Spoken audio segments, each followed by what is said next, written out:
So what we're talking about is the very first concert that you attended, something maybe in your youth that you remember, or maybe high school. Jacob, you go first. Yeah, so my start in music was pretty late. It wasn't until I was in high school, and I was about 15. So the first concert I can really remember when I was about 17 years old, it was at the University of Buffalo. Jimmy Cobb, rest in peace, who was the drummer from Miles Davis' Kind of Blue, was doing a reunion tour with a concert featuring trumpet player Jeremy Pelt and saxophonist Vincent Herring and Devon Jackson, and that really jumps out to me. I think the first concert that I paid money for to see. Right, nice. What about you? I had been, as a little kid, to lots of local concerts, but the first big one that really sparked my interest was Rush on their Time Machine tour. I was 11 years old. Yeah, I was gonna say that's. Yeah, and it was so impactful for me. I ended up getting a Rush tattoo. So they. Is that the? That's a tattoo. That is the Starman from 2112. So that was such a formative experience for me in terms of this is what I want to do with my life. Wow. Don, what about you? First concert memories? I remember it was a concert that Jacob actually paid for the tickets for us to go to. It was a Herbie Hancock concert that happened down, what was that, Canal Side? Canal Side, back when, 16 years ago maybe? Oh, okay. Yeah, All right. A while back, 16. Yeah. Let's jump to the first time that you guys remember your own concert where you performed. Anything that comes to mind, first, really in front of an audience where you guys were doing your thing. Jacob, we'll go with you first again. Sure.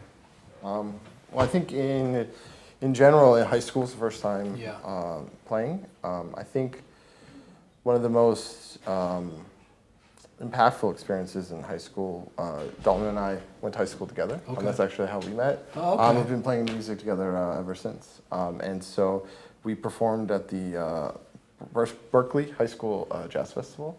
And I remember that experience and seeing the other schools perform and kind of seeing a larger world of music than what we have in Western New York was sort of cool, and playing in such a historic place. So. Right. Wow. That's great. For me, I've got to give some love to a great local organization.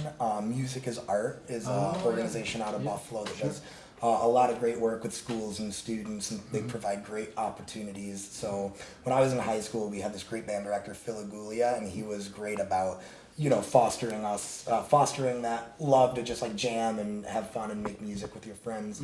So Music is Art was always putting on great opportunities for students to perform and have gigs and stuff. So pretty early in high school, ninth grade, they would put together awesome opportunities for us to go gig and play live. So I think my first ever gig, I was ninth grade, Buffalo Ironworks at a Music is Art function. Yeah. That was fun. That's great. Yeah. I think the first one I remember was ninth grade, Buffalo Urban League, through high school, through Hutch Tech. Our band director would get some students together every year, and we would go play at the Buffalo Urban League for their gala every year. Okay. Yeah. And I still remember putting on that Hutch Tech tuxedo. Tell us a little bit about, and anybody can chime in on this, the Buffalo. We've talked to artists about the Buffalo music scene, and you guys are coming in from a different angle with the jazz. What's the scene, the jazz scene in Buffalo? I mean, as far as other musicians, other bands, or venues, what can you tell us about that a little bit? I love the music scene here. I went away for my undergrad and I moved to Columbus, Ohio, which is significantly larger city. So my mindset was bigger city, gotta have a bigger, better music scene. I found that wasn't the case, and I loved it in Buffalo.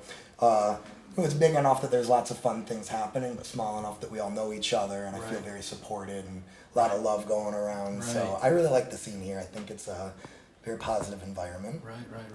I think one of the things that's unique about Buffalo is how connected all the musicians are. And I think, in my mind, part of that is there's such an emphasis on music education in Buffalo.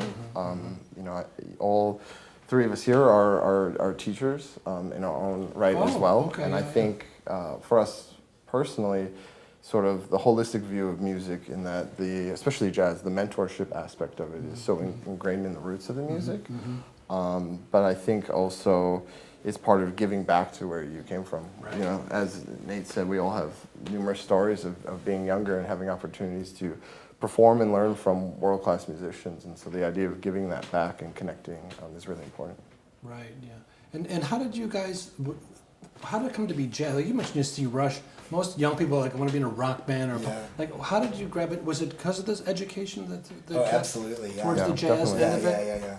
Yeah, our band director, Ben Boyer, who is now the owner and operator for 10 years of Northtown Music. So if anyone needs to buy any of their music store needs, that's the place to go. He really fostered a love for music and particularly jazz and numerous festivals that we played at and opportunities like Dalton mentioned, the Urban League Gala. We were always in the community playing, and I know the same for Nate and his band director, Phil Lagulia. Yeah, absolutely. I feel like in the world of music education, there's two paths as far as art music is concerned. It's either the classical route or the jazz route, and I feel like as a young, budding musician, the classical route always seems a little dull. Yeah. So it's really, we're very fortunate to have such a great music education, and great opportunities in Buffalo, because being 14 years old and getting into things like Rush and prog rock, it's a very easy leap to jazz fusion, and then down the jazz pipeline from there. So that to me felt way more accessible than going the classical route. Yeah. What's new with what's coming up for the band? Any new releases or performances? What's coming up new?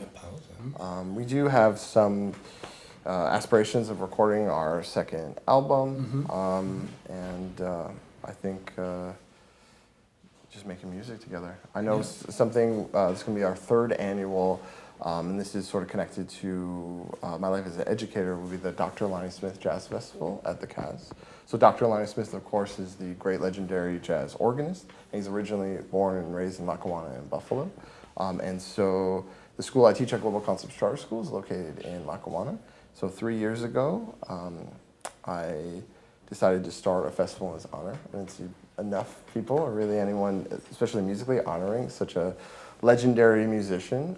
And so we're very fortunate to know Jerry Youngman, the great organist, who was a student and great friend of Dr. Lonnie Smith. So he's been our guest artist for the past 3 years. And through the first year of the festival, we got to know Dr. Lonnie Smith's daughter, who still lives in Buffalo. And it was amazing for her to be a special guest for us and to give us her blessing for the festival. There are 4 schools that are going to be included. My school, Global Concepts Charter School, the Lackawanna High School, the Buffalo Academy for Visual and Performing Arts, and the Love Supreme School of Music. And this is you say at the Cas? It will be at the Cas. That's a really cool Wednesday, venue. April 29th. Yeah, and one of the things we really love about it is that it's located in South Buffalo. Yeah, it's in the neighborhood, it's basically. in the neighborhood of the students and in the neighborhood where Dr. Lonnie Smith grew up and probably the streets he walked. So trying to represent our students and be in the right give location. them some place to be. That's great. All right, we're going to do a quick little lighting round here, and then we're going to get on with the show tonight. Let's see. These are all. I'm going to give you. Are you up for it? This is either or. I'm going to give you 2 things, and you just pick the one you would pick. Okay. It's like either or, like flip of a coin. Okay, and we'll just go Jacob and then Nate and then Dalton. So Jacob, here we go. Miles Davis, Chet Baker.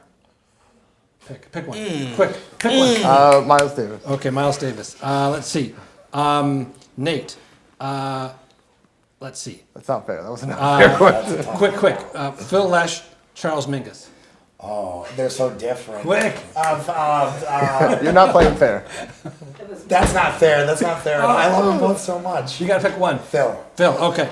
Dalton, ready? Yes. John Coltrane, Charlie Parker.